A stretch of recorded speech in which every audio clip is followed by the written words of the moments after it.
بسم اللہ الرحمن الرحیم۔ فتنوں کا بیان۔ موجودہ دور میں آخر کار فتنوں سے غفلت کیوں ہے؟ مدت دراز سے عالم اسلام طرح طرح کے فتنوں کا شکار چلا آ رہا ہے۔ یہ فتنے بیرونی بھی ہیں اور اندرونی بھی۔ ان فتنوں میں ایسے فتنے بھی ہیں جن کا اثر مسلمانوں کے عقائد پر ہوا، اور کچھ فتنے ایسے بھی تھے جن کا اثر اعمال پر ہوا۔ کچھ فتنوں نے ظاہری جسموں کو متاثر کیا تو کچھ فتنوں نے مسلمانوں کے دلوں پر حملہ آور ہوئے اور دل میں بزدلی، بخل، بغض اور حسد بھر کے رکھ دیا۔ بعض فتنے ایسے تھے جنہوں نے ہمارے معاشرتی نظام کو تہہ و بالا کرنے کی کوشش کی۔ کچھ فتنے گھروں میں خیر و برکت لوٹ کر لے گئے تو کچھ نے اہل خانہ کے دلوں میں تفریق پیدا کی۔ باپ و بیٹا ایک دوسرے کے لیے اجنبی بن گئے۔ ماں بیٹی کے درمیان وہ الفت و محبت باقی نہ رہی۔ کچھ فتنے علماء پر برسے تو کچھ کا ہدف مسلمان تاجر بنے۔ یہ فتنے ابلیس اور اس کے شیاطین، خواہ انسانوں میں سے ہو یا جنات میں سے، نے انتھک محنت کر کے مسلمانوں میں پھیلائے، جن کے اثرات مسلمانوں کو اپنی قوت مدافعت کے اعتبار سے ہوئے۔ ہم ان فتنوں کو سازش کے نام سے جانتے ہیں، جبکہ رسول اللہ صلی اللہ علیہ وسلم نے ان کو مختلف فتنوں کے نام سے بیان فرمایا ہے۔ مسلمانوں کے خلاف ہونے والی سازشوں سے تاریخ بھری پڑی ہے۔ مسلمانوں کو جو نقصانات اٹھانے پڑے، اس کی ضربوں سے ابھی تک امت محمدیہ صلی اللہ علیہ وسلم کی جسم سے درد کی ٹیسیں اٹھتی ہیں۔ ان فتنوں یا سازشوں نے امت کے انگ اور جوڑ پر ایسی چوٹیں ماری ہے کہ جسم کا کوئی حصہ ایسا نہیں جو پوڑے کی طرح نہ دکھ رہا ہو۔ نبی کریم صلی اللہ علیہ وسلم نے ان تمام فتنوں کو بیان کیا اور کھول کر بیان کیا۔ فتنے کا نام بتایا، پھیلانے والے کا نام اور اس کے باپ کا نام تک بیان کر کے اپنی امت کو اس سے آگاہ کر دیا۔ کس فتنے میں کیا لائحہ اختیار کرنا چاہیے، اس کو بھی تفصیل سے بیان کیا۔ رسول اللہ صلی اللہ علیہ وسلم کے نقش قدم پر چلتے ہوئے سلف صالحین نے ان فتنوں کے بارے میں مستقل تصانیف کی۔ امام بخاری رحمۃ اللہ علیہ نے صحیح بخاری میں، امام مسلم نے صحیح مسلم میں، اور دیگر محدثین نے کتاب الفتن کو مستقلاً بیان کیا۔ علماء امت ہر دور میں مسلمانوں کو خطرات اور چیلنجوں سے احادیث مبارک کی روشنی میں آگاہ کرتے رہے، تاکہ مسلمان آپ صلی اللہ علیہ وسلم کے فرامین کی روشنی میں اپنا لائحہ عمل تیار کریں۔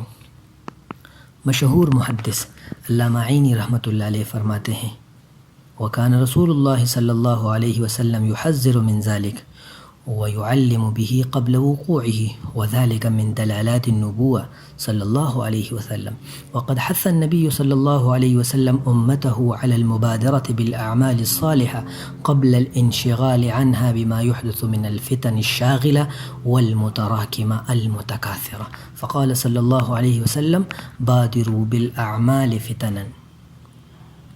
نبی کریم صلی اللہ علیہ وسلم نے ان فتنوں سے ہوشیار کیا، اور ان کے رونما ہونے سے پہلے ان کا علم آپ صلی اللہ علیہ وسلم نے لوگوں کو پہنچا دیا، اور آپ فتنوں کے وقوع سے پہلے ان کا علم جانتے تھے۔ یہ آپ صلی اللہ علیہ وسلم کی نبوت کے دلائل میں سے ہے، اور نبی کریم صلی اللہ علیہ وسلم نے ان غافل کر دینے والے، پے در پہ آنے والے اور ایک سے بڑھ کر ایک فتنوں کے ظاہر ہونے سے پہلے اپنی امت کو نیک اعمال کرنے میں سبقت کرنے پر ابھارا۔ موجودہ دور میں ایسے فتنے برس پڑے ہیں جیسے آسمان سے بارش برستی ہے۔ تاریک فتنے گٹا ٹوپ اندھیری رات کے مانند کہ ہاتھ بھی سجائی دے۔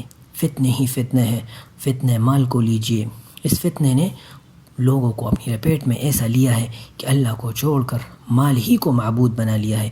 عوام تو عوام، بہت سے دینداروں کا بھی یہی خیال ہے کہ کثرت مال زندگی کے لیے اتنا ضروری ہے جتنا زندہ رہنے کے لیے سانسیں۔ جھوٹ کا فتنہ کہ اللہ کی فنا، لوگ اس جھوٹ کے لپیٹ میں ایسے آئے ہیں کہ باطل کو حق مان بیٹھے اور حق کو باطل، عورتوں کا فتنہ اس طرح ہے کہ جس کے تپیڑوں سے بند کواڑوں کو جھنجھوڑ کے رکھ دیا ہے۔ دھیرے دھیرے لوگوں سے فحاشی کی نفرت نکلتی چلی جا رہی ہے۔ مسلمان اپنی آنکھوں سے فحاشی ہوتے دیکھ رہے ہیں، لیکن ان کا ایمان جوش نہیں مارتا کہ بے حیائی فحاشی پھیلانے والوں کو بہا لے جائے۔ ان سب فتنوں سے بڑھ کر فتنہ دجال ہے۔ سلف صالحین کے مقابلے میں ہم لوگ تاریخ انسانیت کے اس بھیانک ترین فتنے سے قریب ہو چکے ہیں۔ چنانچہ اب بھی ان فتنوں کو بیان کرنے کا وقت نہیں آیا تو کب آئے گا؟ نبی کریم صلی اللہ علیہ وسلم کی احادیث مبارکہ کو لوگوں تک پہنچانے کا اگر یہ وقت نہیں تو پھر کون سا وقت ہوگا؟ اب جب کہ امت گردن تک فتنوں میں ڈوب چکی ہے، اگر اب بھی ان کو نور نبوت کی کشتی میں نہ بٹھایا گیا تو قیامت کے دن کس سے سوال کیا جائے گا؟ تاریک راتوں میں بھٹکتی ٹامک ٹوئیاں مارتی حیران و سرگردان اس امت کو اگر اب بھی علماء حق نے انگلی نہ پکڑائی تو پھر کون ان کو راہ دکھائے گا؟ کیا وہ مستشرقین جو علماء کا روپ دھار کر گھات لگائے بیٹھے ہیں، یا وہ جن کی مجلسوں میں شیاطین حاضر ہوتے ہیں، یا وہ جن کی زبانوں میں جادو ہے؟ حالانکہ ان سب کا مقصد اس امت کو راہ حق سے اغوا کرنا ہے، امت کو صحیح راہ دکھانا، قافلہ محمدی صلی اللہ علیہ وسلم کو رہزنوں سے بچانا علماء حق کا فرض ہے۔ وہی اس لائق ہے کہ اس موضوع پر ہم قلم اٹھائیں، ہم اس بارے میں تقریریں کریں اور صحرا کا سکوت توڑیں۔ حالات اس بات کا تقاضا کر رہے ہیں کہ لوگوں کو بتایا جائے کہ ڈر ڈر کر، چپ چپ کر، سسک کر جینے سے زندگی کی آسان سے دراز نہیں ہوتی۔ حق کو بیان کرنے یا دجال کو دجال کہنے سے لکھی ہوئی سانسوں کو دنیا کا کوئی طاقت کم نہیں کر سکتی۔ جو راحت و پریشانی مقدر میں لکھی جا چکی سو لکھی جا چکی، اس کو ساری اتحادی افواج بھی مل کر نہیں بدل سکتے۔ کامیابی اسی میں ہے کہ بندہ سب کچھ اپنے آقا کے لیے قربان کر دے، محبت ہو یا نفرت، آسائش ہو یا آزمائش، سب اللہ تعالیٰ کے لیے ہے۔ یہ بات بھی یاد رکھنا ضروری ہے کہ اس جدید ٹیکنالوجی کے دور میں سارے اختیارات صرف اور صرف اس رب کے پاس ہیں جس کی بادشاہت میں نہ امریکہ شریک ہو سکا، نہ کانا دجال شریک ہو سکے۔ موت و حیات کا اختیار نہ CIA کو دیا گیا ہے، نہ بلیک واٹر کو۔ کائنات کے رب نے یہ اختیار سب اپنے پاس رکھا ہے۔ دنیا کی آزمائش اور امتحانات یہ سب وقتی چیزیں ہیں۔ اللہ تعالیٰ اپنے محبوب بندوں کی قربانیوں سے غافل نہیں ہے۔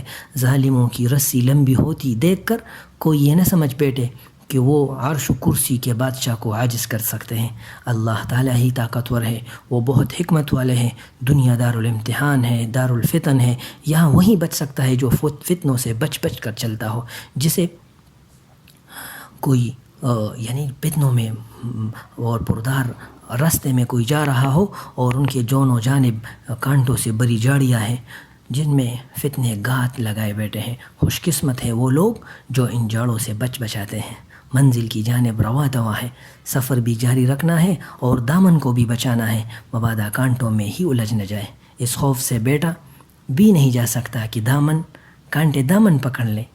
منزل پہ پہنچنا بھی ضروری ہے، سو چلتے رہیے، لیکن گھات لگائے فتنوں کے بارے میں جان کر یہاں آئندہ دروس میں ہم ان فتنوں کو بیان کریں گے جن کا آج عالم اسلام سامنا کر رہا ہے۔ اللہ تعالیٰ سے دعا ہے کہ اللہ تعالیٰ ہم اپنی رحمتوں میں ہم سب کو ڈھانپ لے، ہر قسم کے فتنوں اور ان کے اسباب سے ہماری حفاظت فرما کر ہاتھ پکڑ کر ہمیں منزل پر پہنچا دے۔ آمین۔